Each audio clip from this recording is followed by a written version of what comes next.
Some sites, they just tell you where is the next restroom. They're functional, they're boring, and you forget about them the moment you look away. But then you have signs, they are super famous.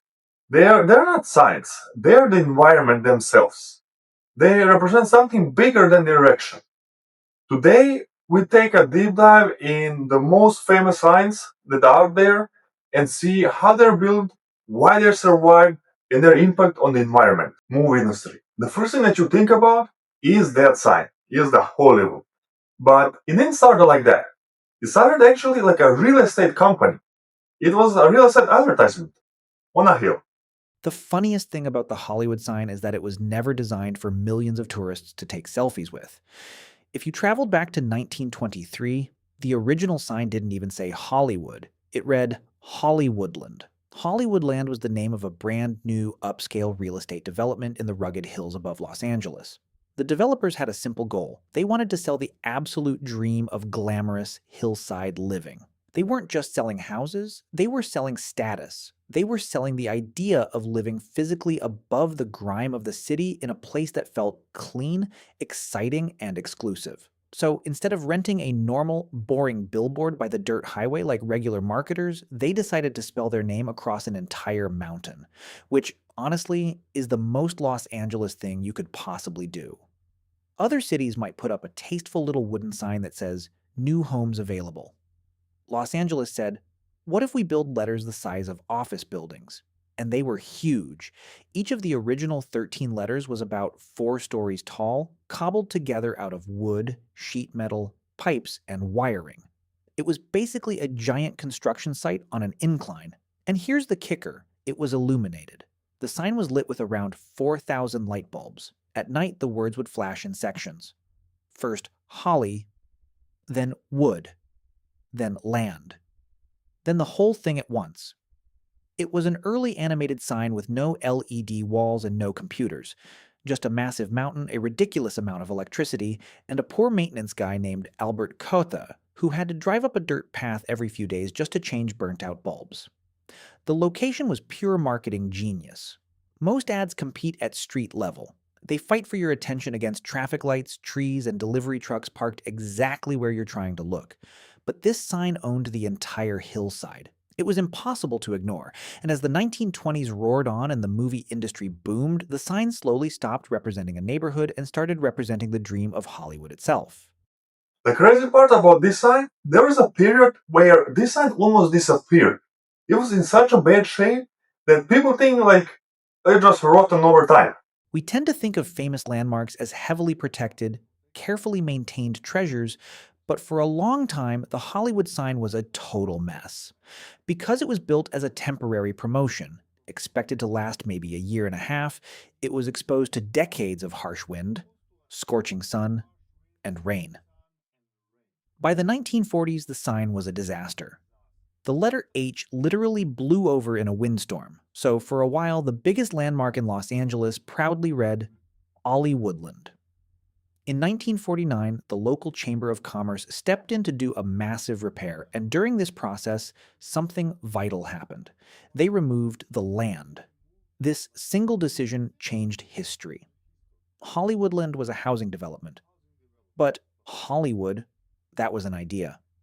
Suddenly, the sign didn't belong to a real estate company, it belonged to the myth of the movies. It became a mirror for everyone who packed their bags and moved to LA hoping to make it big. It represented the red carpets, the glitz, and the glamorous premieres. But it also held a darker, heavier weight. It represented the tiny, overpriced apartments, the endless rejections, and the casting directors saying, "We loved your audition, but we're going in a different direction." A sentence that has crushed more dreams than most movie villains. The sign held both sides of the coin, the spectacular success and the crushing struggle. And the story gets even wilder. By the 1970s, the sign was falling apart again. The first O broke in half, so it looked like a lowercase u. The third O fell down completely. It was an eyesore. But by then, people cared deeply about it. In 1978, Playboy founder Hugh Hefner threw a massive gala at the Playboy Mansion to save the sign. Rock stars and celebrities literally sponsored replacement letters for $27,700 each. Alice Cooper bought an O in honor of Groucho Marx. They tore down the rotting wood and rebuilt the sign with heavy-duty steel and concrete. It went from a temporary marketing gimmick to a permanent steel fortress. So why this sign is so important? It's just a bunch of letters on a hill, right? Well, sometimes the most simplest items are the most powerful. Like this sign. It's not just a sign. It gives you room to dream about something. The Hollywood sign still works because it is wonderfully, brilliantly simple. There is no website URL. There is no QR code to scan. There is no tagline saying the entertainment capital of the world. Just one single word, Hollywood. The most iconic signs in the world never explain too much. They give you just enough visual information to trigger a feeling, and your brain fills in the rest. Because the design isn't cluttered, it is bold enough to survive distance. And that distance is actually kind of poetic. You can see the sign from the city, but it always feels slightly out of reach. You can't just walk up and touch it. In fact, it's highly illegal and surrounded by security cameras. Fame works the exact same way. You can see it, you can imagine it, you can chase it. But actually reaching it is a completely different story. The sign stands above the city as a permanent, glowing metaphor for ambition. The famous Las Vegas sign. It's not just a sign that tells you, oh, you arrived in a next random city. It's a sign that sets the mood and literally tells you what's gonna happen after you cross the line from that side. Designed in 1959 by a brilliant local commercial artist named Betty Willis, this sign completely understood the assignment from day one. When you drive into most towns, you get a polite, boring, green reflective marker saying, "City limits, population 10,000." But Betty Willis knew that Vegas wasn't most towns. Her sign proudly, loudly declared, "Welcome to fabulous Las Vegas, Nevada." That one word, fabulous, does an incredible amount of heavy lifting. It tells you exactly what kind of place you are entering. You aren't entering affordable parking Las Vegas. You aren't entering sensible bedtime Las Vegas. You are entering fabulous Las Vegas. It gives the city a glittering personality before you even reach the Strip. To understand why this sign was so necessary, you have to understand the context of 1950s travel. People were driving for hours and hours through the dark, empty, hot Mojave Desert. There was nothing but sand, sagebrush, and highway hypnosis. And then, suddenly, emerging from the darkness like a mirage, was this glowing neon beacon. The design is incredible. It's built in the classic Googie architecture style, that mid-century, space-age look.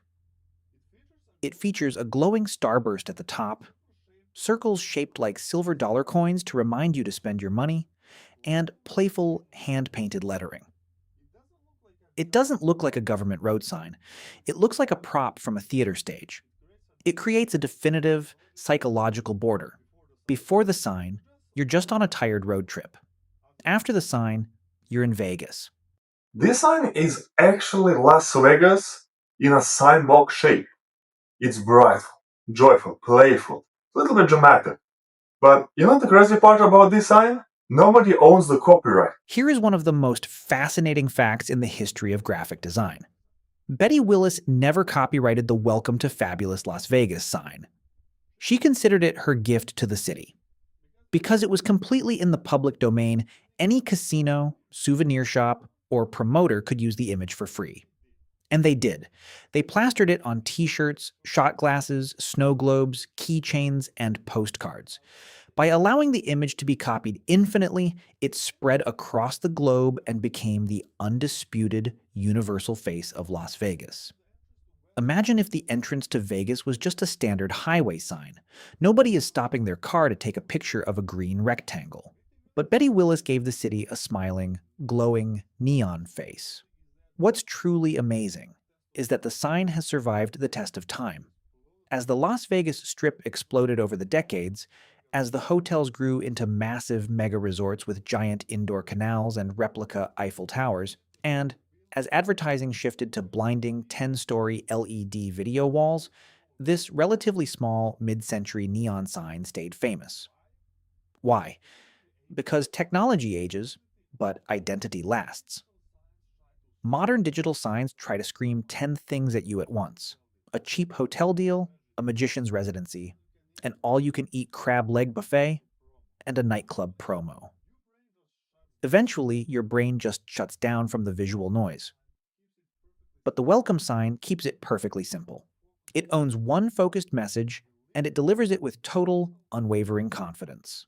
Today, there is a little paved parking area for people they can park and take pictures for this sign. Nobody on Earth needs this sign for directions anymore. Your phone knows exactly where you are, your rental car knows where you are, and depending on how much you hit the blackjack tables, your bank account is about to know exactly where you are too. The sign still works because it is an emotional milestone. It marks the ceremonial start of the shared experience.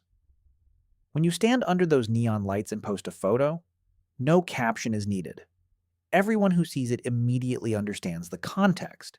They know you're in Vegas, they know you probably aren't going to sleep much, and they know you're about to make some questionable financial decisions. It is welcoming, it is retro without feeling outdated, and it has absolutely no fear of being a little ridiculous. The sign belongs to Las Vegas because it carries the exact same infectious energy as the city. The London Underground Roundel is complete opposite from these previous signs. They're not flashy, they're not bright, they're not big. They are there to make things peaceful and less dramatic. They're making chaos into organization. Here is how. The London Underground Roundel is a completely different beast compared to Hollywood or Vegas. It is not built for one specific photo location, it is not sitting on a mountain, and it is not welcoming you to a city of casinos. It is part of a massive, living transit system. London is an ancient, incredibly dense city. It is a labyrinth of winding streets, layered neighborhoods, buses, taxis, and millions of people walking extremely fast like they're late for a vital corporate merger, even if they're just going to buy a sandwich. In an environment that chaotic, public transport signage has to be trusted instantly. In the early days of the London Underground in the late 1800s and early 1900s, it wasn't one unified system. It was a bunch of different competing rail companies. Every line had its own branding, its own confusing maps, and its own messy signs. It was a visual nightmare for passengers trying to navigate. To fix this, a visionary transit manager named Frank Pick stepped in. He realized that for people to use the system, they needed to feel safe and guided. In 1908, the first version of the roundel was introduced, a solid red disc with a blue bar across it. By 1917, it evolved into the red ring we know today. It was simple. It stood out against the gray brick of the city, and it gave the entire underground network a single, unified visual language. In London, when you see this roundel, you don't need to read, you don't need to think. You know there is a station nearby. The roundel didn't become famous through one dramatic movie scene or a viral marketing campaign. It became famous through sheer, relentless, everyday repetition. You see it glowing outside station entrances in the rain. You see it on the platforms. You see it on the iconic tube map. You see it on the staff uniforms. Because it is used so perfectly consistently, it completely reduces the cognitive load on your brain. And when you are rushing to catch a train, reducing thinking is a beautiful gift. You don't want a poetic experimental design experience. You don't want to decipher an artistic riddle. You just want to know where the central line is, and you want to know fast. A massive part of its success comes down to typography. In 1916, Frank Pick commissioned Edward Johnston to design a custom font just for the underground. The result, Johnston Sans, was perfectly proportioned, wildly legible, and so far ahead of its time that a century later, it still looks modern. The text inside the roundel is just as important as the red circle itself. While modern brands try to go viral overnight with desperate social media stunts, the roundel earned its iconic status through decades of reliable service. Helping millions of frantic people move through a complicated subterranean maze every single day is incredibly hard work. Somewhere, a brilliant wayfinding designer quietly engineered this system so that the rest of us could navigate London without bursting into tears. And this is an example of signs. They don't need to be bright and loud to be famous. They just blend in an environment and guide millions of people every day without them even noticing. The roundel works because of its extreme flexibility.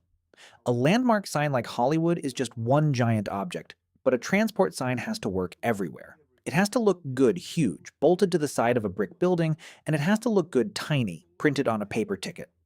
It has to be legible in bright daylight, and it has to glow warmly deep underground in a tunnel. Over time, the roundel stopped being just a transit logo and absorbed the identity of London itself. When you see it, you can practically hear the rumble of the trains, the rush of the escalators, and the automated voice telling you to mind the gap. People trust it blindly.